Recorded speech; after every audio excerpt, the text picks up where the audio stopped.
New lockdown measures are being imposed across the country, but don't worry, leaders are assuring us they're going to, quote, build back better.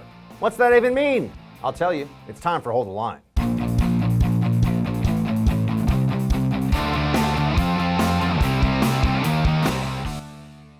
Right now, Congress should come together and pass a COVID relief package like the HEROES Act that the House passed 6 months ago. Once we shut down the virus and deliver economic relief to workers and businesses, then we can start to build back better than before.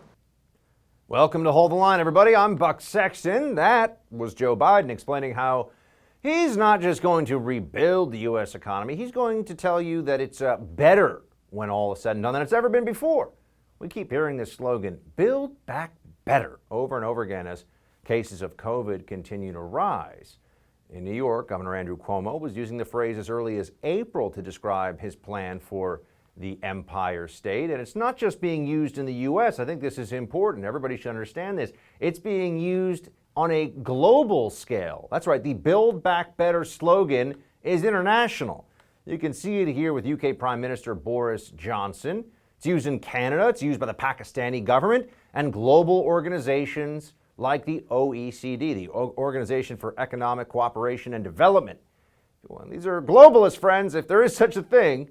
If you want to know more about how to build back better, the World Bank has a handy little instruction manual filled with all sorts of progressive buzzwords. It'll show you how to rebuild in a way that's gender inclusive and in ways that promote fairness and equity, not equality, equity, that's the preferred word. So just what do they mean when they say build back better? I mean, here, just so we all understand, this is not entirely new, as so many other things that the central planners roll out. It's been tried and generally has failed before. This is something from the Global Facility for Disaster Recovery and Reduction and Recovery. And here it's Building Back Better and Post-Disaster Recovery. That's what it's called. And they use all these things, all these slogans in here. This is from 2017. And they talk to you about stuff like building in a way that is inclusive. And they talk about equity. Disaster recovery must promote equity. These are phrases that you see in all this internationalist and globalist literature. So why is that a concern for us right now? Well, you see, during the COVID crisis, we've had our freedoms taken away. We've had constitutional rights quite frequently restricted, eliminated entirely in some cases. Your right to worship, gone. Not allowed to go to church, not allowed to congregate. Your right to free assembly, gone. Your right to free speech, depends on if the social media platforms think you should be able to keep it. In all these different ways, we've had the elimination of individual choice, freedom, and liberty.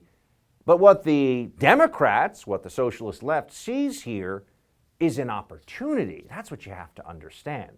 Not only are they holding out for us the promise that if we do all these things they say, they'll give us back this liberty at some point, maybe. And I'm talking about the basic stuff. They're also going to lard on top of it. They're going to add all these other plans and ideas.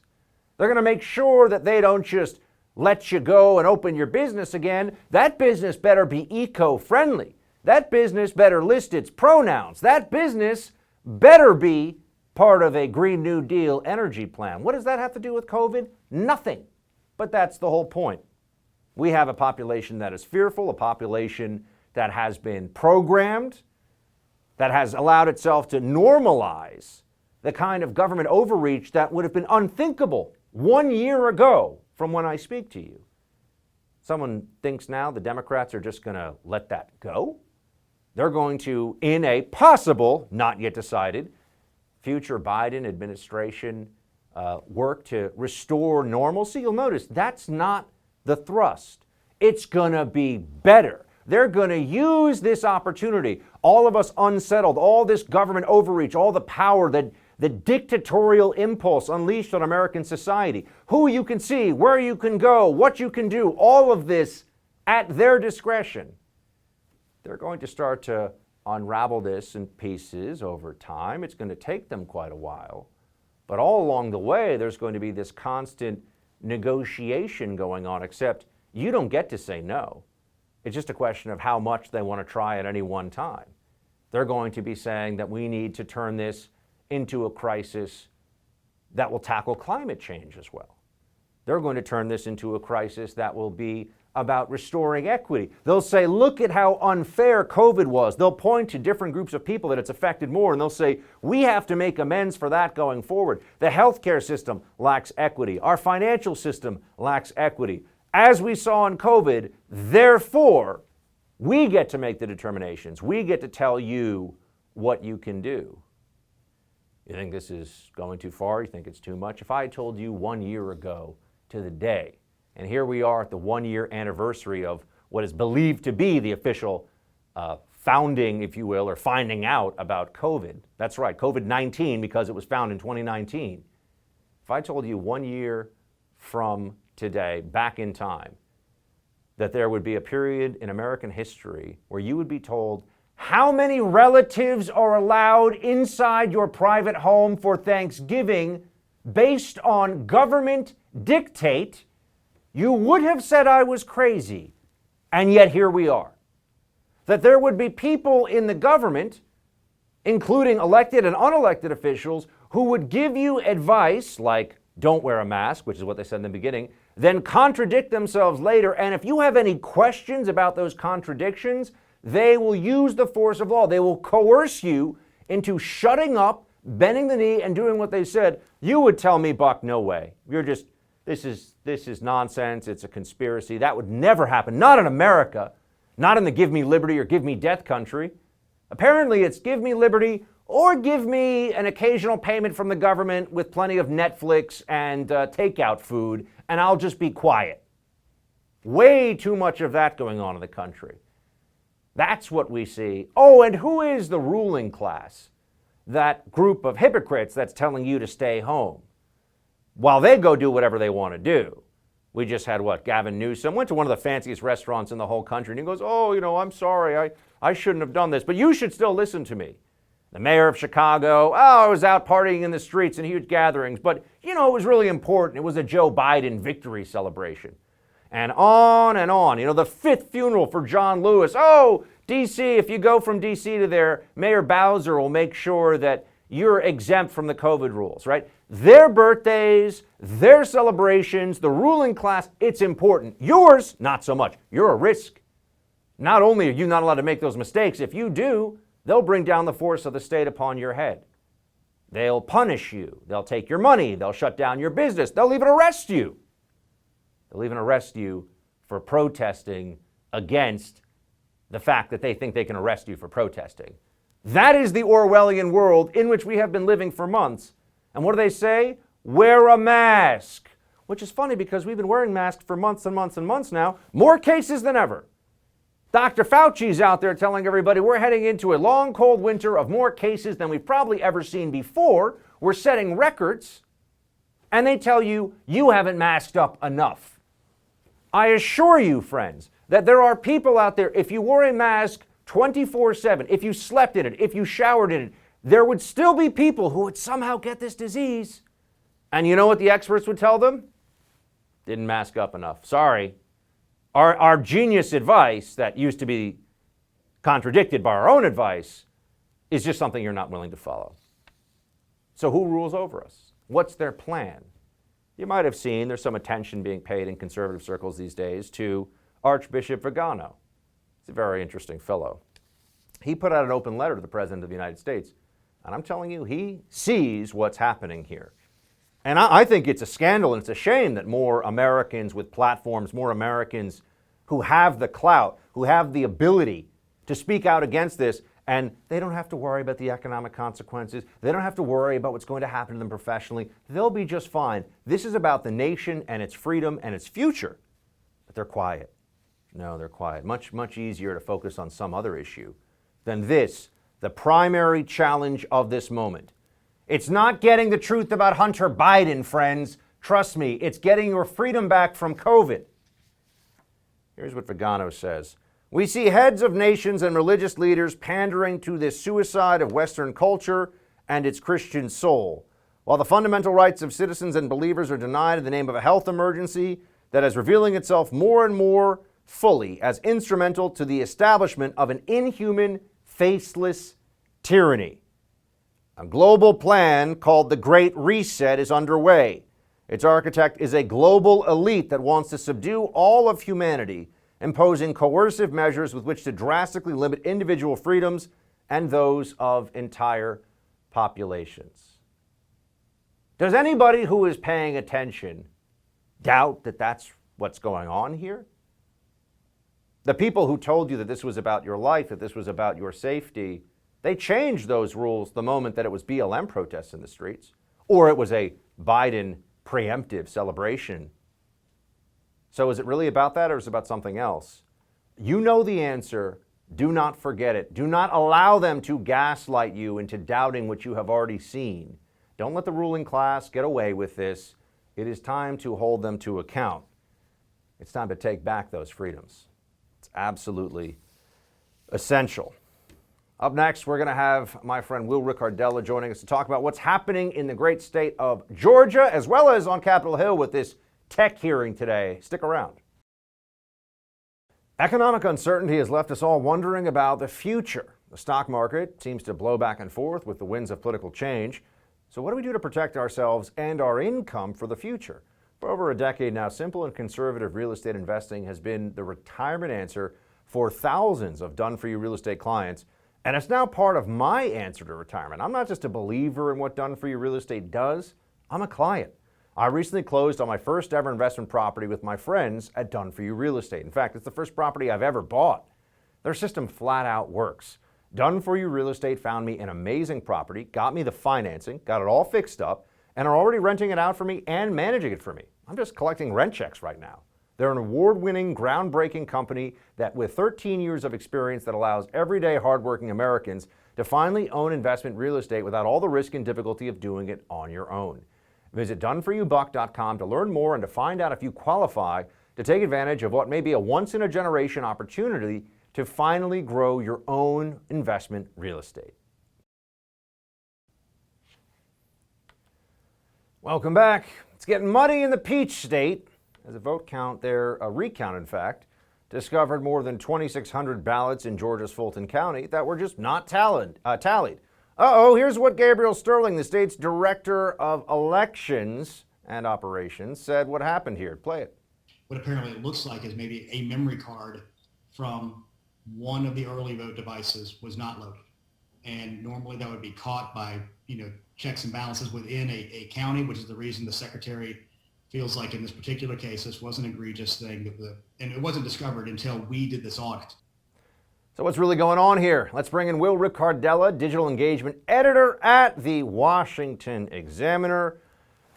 Will, I was told that this election was perfect, that this election was, as pure as the driven snow, not a problem, no fraud, no nothing. And here we are a couple weeks from Election Day. We find, 2,600 votes that just weren't counted. 2-1 going for Trump, by the way. What do you think about this? Well, what's funny is yesterday before they found these ballots, the Secretary of State, who's a Republican, was saying, there's no fraud and so on and so forth. And, there were claims coming out of Georgia that, Donald Trump's campaign didn't want every legal vote counted. Julie Pace commented on Fox News that, they should want every legal vote counted and so on. Meanwhile, there's 2,600 ballots that weren't counted. But we tend to find out later, how widespread is this? Sidney Powell's going on TV saying, look, we have evidence that this has happened. There is evidence. I think there should be a distinction here between evidence and proof. There is evidence that there's voter fraud. There's evidence every year. To say that there's no evidence, you're flat out lying. And what that makes me think is, and that would make many Americans think, is you're trying to hide something. Let's let this process play out. It's going to go ahead of judges in the next few weeks, and then we can go from there. But to say that there's no evidence of fraud is just a flat out lie. Now, we have the president tweeting out yesterday the following: Georgia won't let us look at the all-important signature match. Without that, the recount is meaningless. Open up unconstitutional consent decree now. Will, Georgia is supposed to have a Republican overseeing the election situation there, and the president's clearly very unhappy about making sure that this is on the up and up, that everything, all the T's are crossed, all the I's are dotted. What do you think this is going to look like? And also, do you have any concerns about how Democrats might try to play games going into the Senate runoffs in January? Well, to answer your latter question, when don't the Democrats play games? The 2020 election was one giant, massive game. I said on your show before, COVID narrative didn't turn people out to vote for Biden. It allowed the Democrats to change the game. They changed rules on the fly from the courts. Local officials changed the rules of the game, Secretary of State, to allow these massive mail-in ballots. And these are the largest vehicles for fraud. So to come out and say, hey, look, there probably isn't any more fraud than any other year, again, the stats wouldn't play that out. What Trump is doing here is trying to go through and see how much fraud actually occurred. In razor-thin states like Georgia, it may flip the vote. Look, of those 2,600 votes, 1,600 of them were for Donald Trump. If this has happened in other counties, that's what 6% of the difference between the two, which is at about 14,000 right now. Let's let this process play out. For anybody to say that there is no voter fraud and voter fraud can't flip an election is a lie. We don't know that yet. That's why they litigate. That's why they're signing affidavits. There's people saying, look, now with the COVID narrative, you have to stay 6 feet away. Poll watchers or people who are watching them count ballots have to stay 6 feet away. Can you see a ballot from 6 feet away? I can't. Let the process play out. Now, we also had these hearings on big tech today. And, Will, you're a guy who knows the social media and digital media space very, very well. And I want to have you react. I want your broad thoughts on this, but I also want to have you react to some of the specifics today. I mean, here's Lindsey Graham getting his big moment. Here we are talking about it. Play the clip. What I want to try to find out is if you're not a newspaper at Twitter or Facebook, then why do you have editorial control over the New York Post? They decided, and maybe for a good reason, I don't know, that the New York Post articles about Hunter Biden needed to be flagged, excluded from distribution, or made hard to find. That to me seems like you're the ultimate editor. Now, what Lindsey Graham is saying, I agree with him, and I think it does need to be said. My only problem, Will, is that this has been said a lot in hearings on Capitol Hill, stretching back for many months now. And actually, anyone who's been following this issue has known about this big tech bias for years. It may have caused Trump. I know we're talking a lot about fraud and stuff here, but I start to think about these things one after the other. It may have cost Trump the election this time around. And when you look at the suppression of information and the way that big tech put the finger on the scale for Joe Biden, what's your response to Lindsey Graham? Do you think they're actually going to do anything, Will? Look, I don't think there's much that they can do with Democrats controlling the House, in particular with Section 230.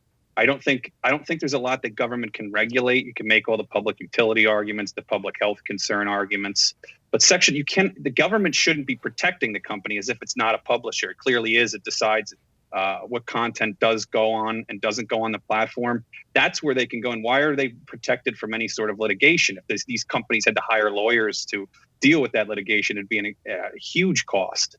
That would take away from their bottom line, and that would, provide some control over these companies. But if you saw that hearing today, look, Twitter and Facebook, they lie. Those are all lies, and they're getting into technical things. I've been on this platform for 10 years. There is blatant conservative, anti-conservative bias and censorship. I know it. I'm on the platform every single day. Mazie Hirono said that it's a lie. Put me under oath and have me come in. I could prove it to you that it happens all the time. They've tried to take my page down. They did one time. This constantly happens. They pull down memes, satire memes. They pull down stuff on commentary that they don't like. This has been going on for a long time. But people forget too that the reason that we're all talking about this is because the left blamed Facebook and Twitter and so on for Trump's victory in 2016. You see, they just couldn't believe that Trump could win. So they went after Facebook and Twitter. I guess it was what they said, memes are the reason why Donald Trump won in 2016. So it was initially the left that wanted to dive into this, that they influenced the election. But here, when there's actual interference, meaning taking down stories that hurt Joe Biden, now the left doesn't want to talk about it anymore. Here you have Senator Blumenthal, among the worst senators, in my opinion, in the United States Senate. Here you have him saying that Trump is just being a bully. Play it. Well, I'm very concerned that, in fact, Facebook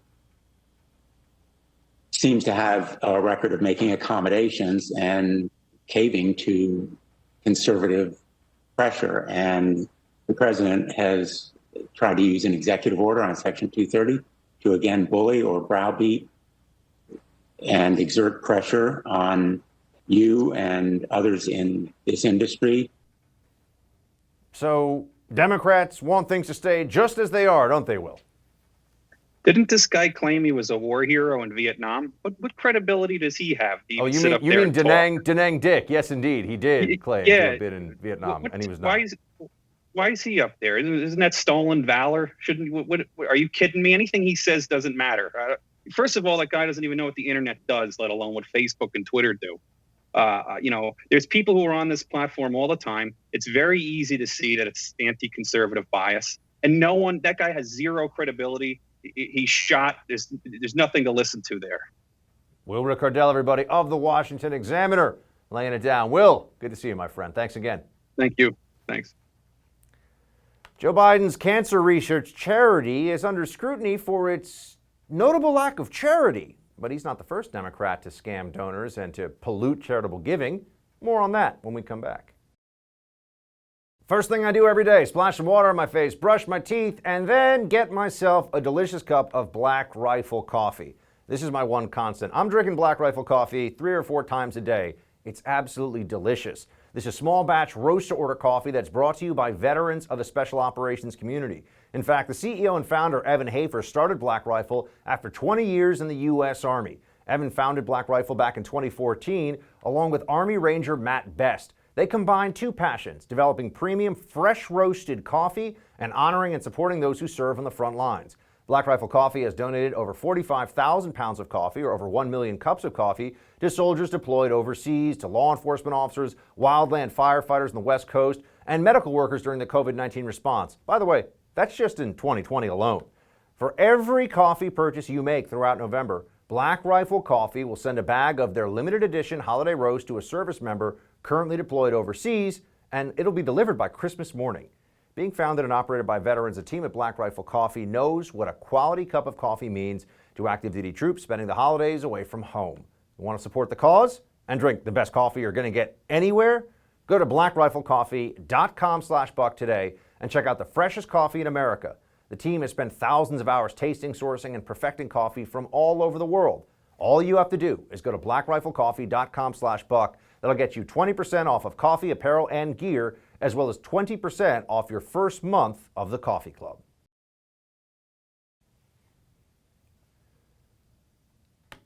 New allegations of impropriety have begun around Joe Biden's former cancer charity. The now largely defunct Biden Cancer Initiative distributed almost all of its multi-million-dollar funding to salary and travel expenses. Much of the salary payments were going to former Biden White House staffers with little to no experience in cancer research. Is this just a fluke, coincidence maybe? Or is this part of a much larger web of sham Democrat charities used for both self-aggrandizement and personal enrichment? Contrary to their supposed lawful mission statements, which always are about, empowering girls' education or tackling climate change or global equity or some other vague thing that sounds good to people that hang out at Davos and spend $40 for a cup of coffee. We all remember the Clinton Foundation, don't we? We remember the Clinton Foundation scam. We figured out what that was all about, didn't we, in time? Let's look at a buck brief of this, friends.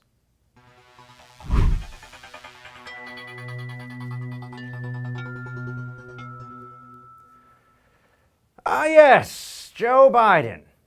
Now let's just first start with this. It's very understandable why Joe Biden would be the founder of a cancer charity. His son, Beau Biden, by all accounts, a good guy, a great American, passed away from cancer. Very sad, very serious.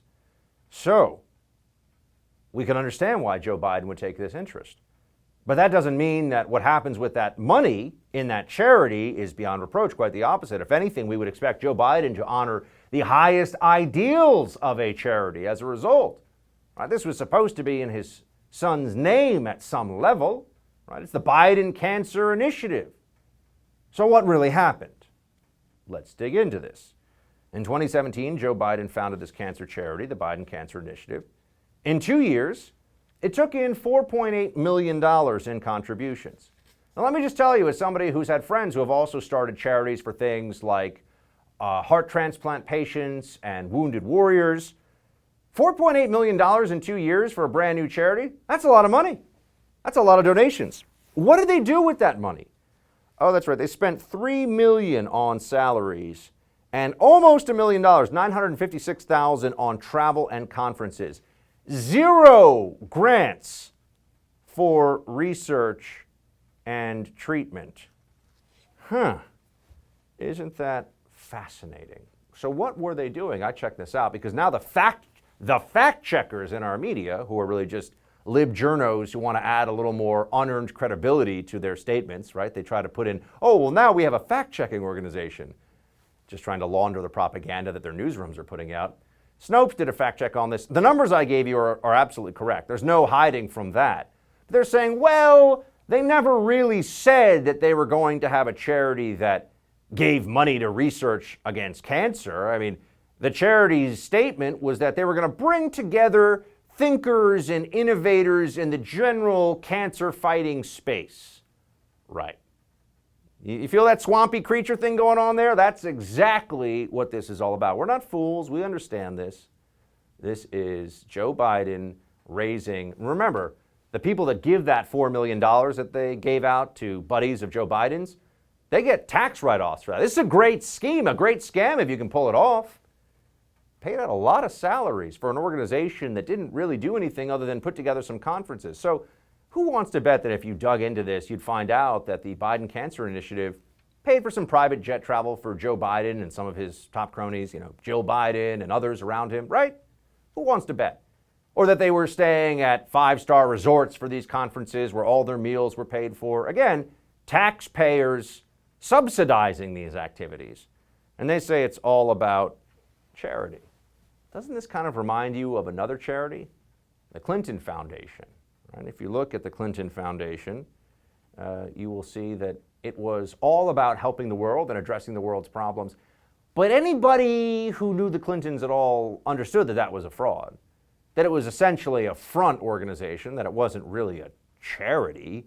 The Clintons don't care about helping anybody other than the Clintons, which is why they made tens of millions of dollars peddling influence, including often giving speeches to companies that had ties to foreign governments, companies that were foreign-based and that wanted to influence a Hillary Clinton Secretary of State and then perhaps also the assumed president in 2016. Some of us pointed that out at the time, like me, did so on TV, did so even in places like CNN, and we were met with ridicule. We were met with a whole lot of, what do you mean the Clinton Charitable Foundation and the Clinton Global Initiative aren't doing good stuff? Do you not like charity? Ah, yes, that's because it was all about charity, you see. That's the thing. It wasn't just a big influence peddling scheme because they wanted Hillary to get elected in 2016. But then a funny thing happened. Hillary didn't win. Yes. In 2016, Donald Trump beat her. Wasn't the Russians. Oh, I know, so sad for her. And all of a sudden, the donations started to dry up. This charity that was doing so much good work that governments like Saudi Arabia and governments from around the world and different multinational corporations were donating all this money to, all of a sudden they didn't really care about women's empowerment or tackling climate change or whatever nonsense the Clinton Global Initiative had on its website. So they had to shut down the CGI. They had to shut it down. They had to also tell everybody, oh yeah, we had an enormous drop. I think it was as high as 50 to 75%, depending on the time frame. But all of a sudden, the donations to the whole Clinton Foundation fell off a cliff. Did the need for charity stop after Hillary Clinton didn't win her election? No. We all understand what it was.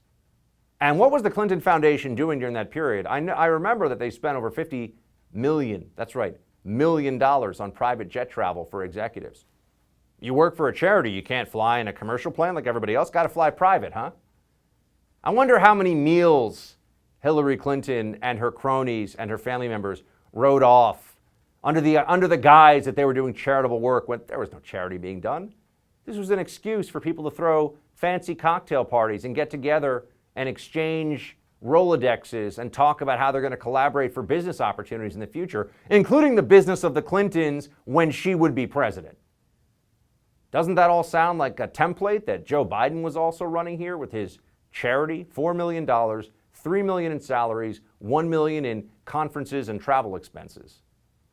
No money to actually help anybody or anything having to do with cancer.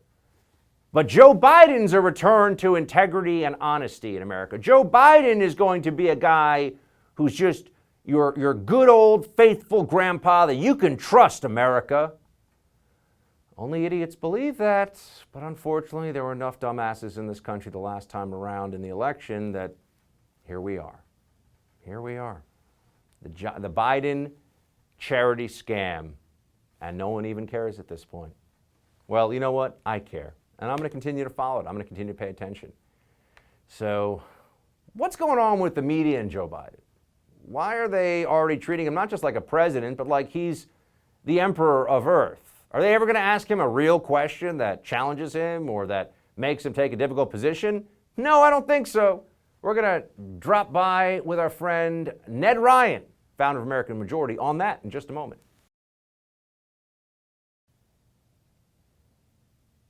It's happening, folks. The romance between the media and Joe Biden is blossoming. These so-called journalists continue to hold the former vice president's hand. Check out the softballs they threw his way at a press conference just yesterday.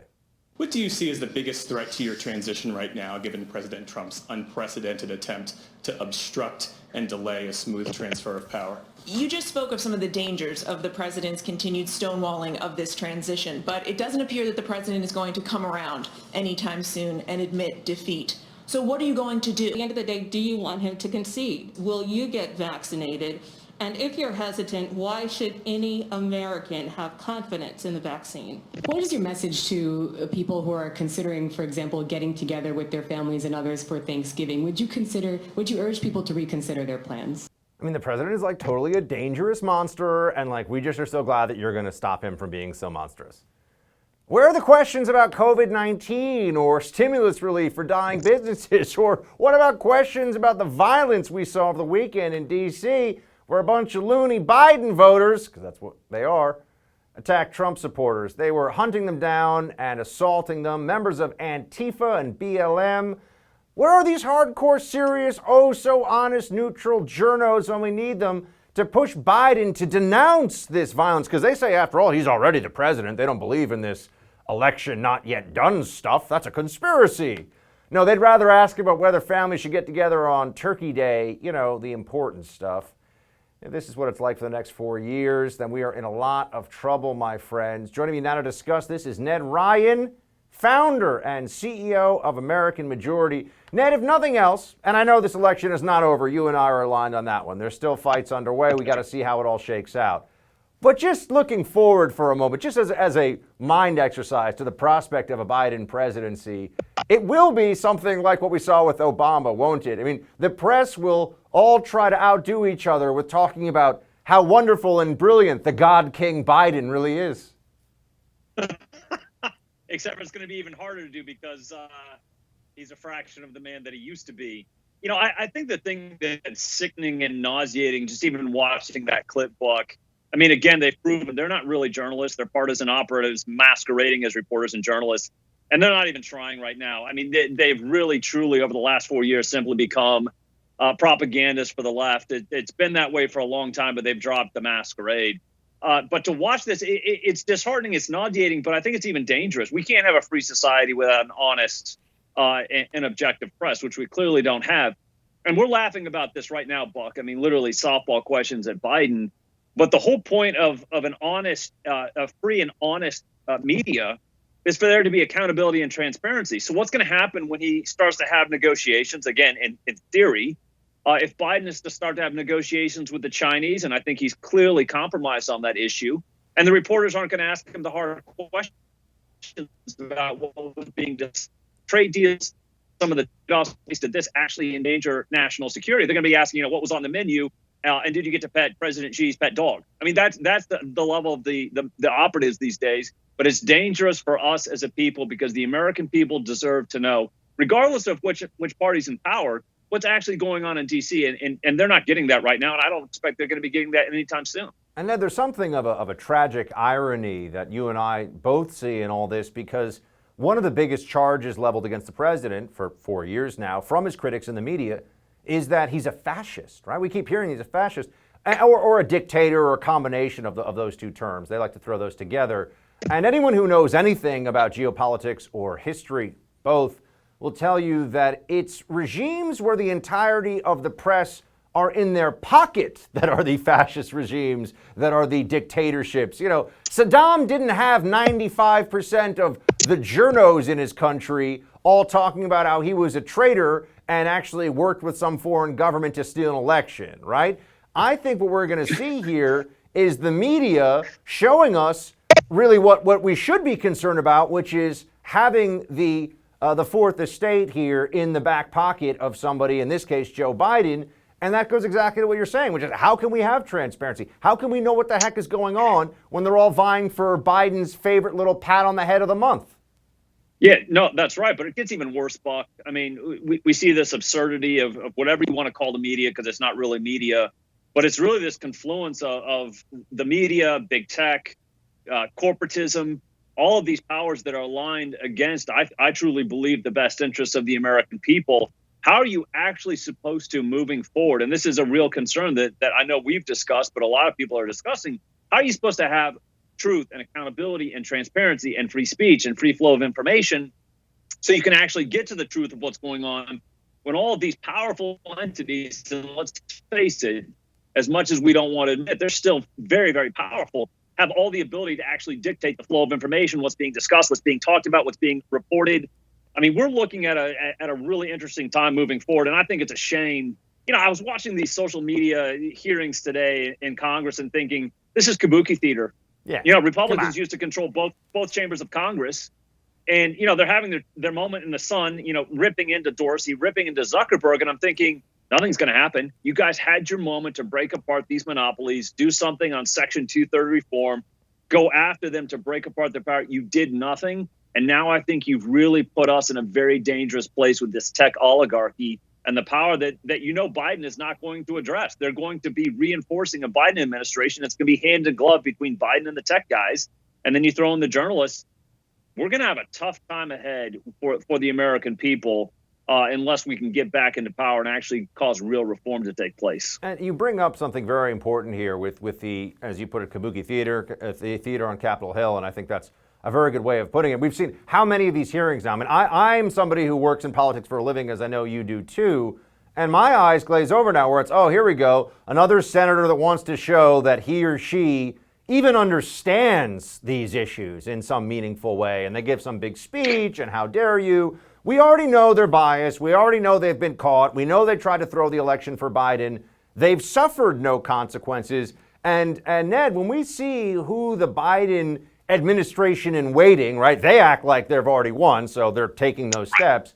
The Biden administration in waiting is putting in positions of power here. They're going to be hand in glove. I mean, they want to add to their near monopoly of national political journalism on the side of the Democrats to the continued monopoly they have from big tech, and that's very powerful. And that is the kind of stuff that delivers elections. Oh, it is. I mean, obviously, Dr. Epstein talked about some of the things that tech could do. And again, I don't know when we're going to find out how many votes they are able to throw towards Biden and their manipulation of the flow of information. That all to say, only a fool doesn't realize what the tech oligarchy is doing and the failure of our elected leaders, who, by the way, are supposed to represent the interests of the American people, not the tech companies. But, you know, where people find their information on the internet, it's like the forum, the Agora. And now you've got these squatters on the internet, whether it's Facebook or Twitter or Google, all of them deciding that they're the ones that make the rules. And our leaders have truly abdicated their role in advancing and protecting the interests of the American people. I think the thing that's even scarier, and again, not to go too far adrift from the topic, but if these tech companies really, truly are not broken up and continue to consolidate their power, they have a very different vision for this country than our founders did for the American Republic. And you talk about singularity and all these things that they're trying to advance. This is a very dangerous thing that I've been talking about and writing about for years. And shamefully, a lot of Republican officials, first of all, are deeply ignorant. They are truly ignorant on the issue of tech and what they're hoping to achieve. And then when you do have people that actually know what they're doing, it's, you know, God bless Ted Cruz and God bless Josh Hawley. But I don't really think anything's going to happen from this because they are going to lack the ability to make leadership do anything. And I think the other shame of it, too, is the DOJ antitrust division was clearly asleep at the wheel. You know, but I'm going to go in, Buck. I'm going to tell you this. Donald Trump is president until January 20th. There are a couple things that he can do to address and break apart the power of the tech companies. I'm going to hopefully go see him in December and say, sir, leave a mark. Let people know you were here no matter what happens with the elections. Break apart tech, leave a mark on them, because the American people, for the sake of freedom, freedom of speech, freedom of conscience, free flow of information, deserve to have these guys broken up so they can actually experience freedom. Amen to all that. Ned Ryun, everybody, founder of American Majority. Ned, great to see you, my friend. We'll talk soon. Thanks, Buck. Almost time for our daily roundup of left-wing lunacy. The buckshot is up next. Attention, fellow patriots. MAGA CBD is a revolutionary American-made product that is safe for work, THC-free, and features patented NASA technology, making it the highest quality CBD oil on the market. Dedicated to providing the purest, most effective products on the market, MAGA CBD provides third-party testing results from industry-leading experts.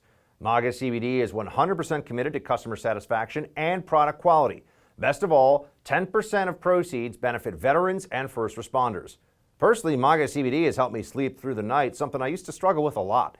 You can also really feel and taste the difference with their apple pie flavored oil. What CBD product in the market could be more American? MAGA, NASA, apple pie? America at its finest, my friends. For your CBD needs, look no further than MAGA CBD. Learn more and order today at MAGA CBD, like Charlie Bravo Delta, MAGACBD.org, and save 10% with promo code BUCK. That's MAGACBD.org, promo code BUCK.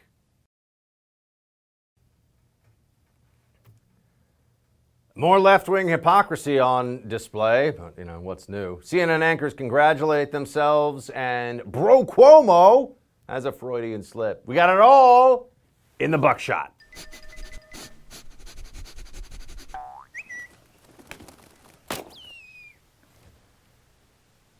You know you're not supposed to see your relatives over Thanksgiving if it's going to involve more than 10 people, and if it's under 10 people, you got to wear a mask, and it can only be people that have quarantined, and even if they did quarantine, they need to make sure they get a COVID test, and even if they COVID test, they need to make sure that they only, yeah, you get it, right? Those are the rules. That you're told that if you're a good person, if you don't want to be responsible for actual death in your fellow human beings, you got to listen to these rules, right? These rules are really important. Science! That's what they'll tell you. It's about the science, says Governor Cuomo. Well, Governor Newsom had a little problem because he's telling everybody that. But then he went to the French Laundry, which is actually an American restaurant, or American-owned restaurant by Thomas Keller. The French Laundry in Napa Valley is one of the most expensive, fanciest restaurants in the entire country. And Gavin Newsom went there with a whole bunch of people in violation of his own state ordinance. Play it. That a few weeks ago, I was asked to go to a friend's 50th birthday. My wife and I, a friend that I've known for almost 20 years, and a friend that had, put a lot of time and energy into his 50th birthday. It was in Napa, which was in the orange status, relatively loose compared to some other counties. It was to be an outdoor restaurant, and we started the program started at 4 o'clock. It was one of those early reservations. I got there a little bit late at 4:30. And then he goes on to say that I know I should have got up and left right away. Dude, it's your friend's 50th birthday. He says he's moving outside. I don't have a problem with Gavin going to French Laundry, although I was never able to get a reservation there, so I'm a little bitter about that. But I will say this, Gavin, you know the decision you made to go and see people that matter to you for an important occasion? Everybody else should be allowed to do that too. It's not just because you went to French Laundry and your friends are fancy and important, so the rules don't apply. But that's the way they do these things, folks. The hypocrisy is everywhere. The stench of the hypocrisy is all around you. You can just feel it. CNN is a place with the bravest of brave journos. They are so brave, they will even speak out against Donald Trump, which is amazing. I know. Whew, that's so stunning and brave, because then you only get book deals and more Twitter followers and pay increases from Jeff Zucker. So it's amazingly brave when they do that. I don't know how else we can thank them for all their work for the country. But they also had this thing for their week of the election where they talked about, you know, the after-action report for how tough they all were election week. I'm not making this up. Here's an example of this. These are the kind of things that they're saying. Don't even think about sleep as a concept. Yeah, oh, election week, they're working so hard. Tapper, the caffeine strategy was I needed coffee all the time, always. I was getting a new coffee every half hour. Yeah, Tapper, you go. Yeah. Gloria Borger, chief political analyst. I drank a pint of coffee every morning and all during the day. Then I switched to Diet Cokes in the afternoon. And then Wolf Blitzer. I was hoping somebody would go to Starbucks. We do have an excellent coffee machine that makes Starbucks black coffee. You put some milk in it with one Splenda. It may not be a venti skim latte, but it's very good. Folks, I just got to tell you this. Not all heroes wear capes, and not all CNN anchors have 24/7 access to venti skim lattes. But they do their jobs anyway because they're heroes, because they stand for America during election week with a lot of hairspray and a lot of anti-Trump invective. Then you got the CDC. I'm just going to tell you this. The CDC has put out some new guidance telling everybody to avoid singing over the holidays. That's where we are. That's what we've turned into now in America. The CDC telling you don't sing, no fun. That's right. The Taliban in lab coats. That's what the CDC is going for these days. Good work. I'm going to be singing loud and proud and out of tune all Thanksgiving. I don't even know what Thanksgiving tunes are. I'm going to make some up because I refuse to bend the knee. I always hold the line. And that's it for Holding the Line with Buck Sexton. Up next, the No Spin News with Bill O'Reilly. Shields high.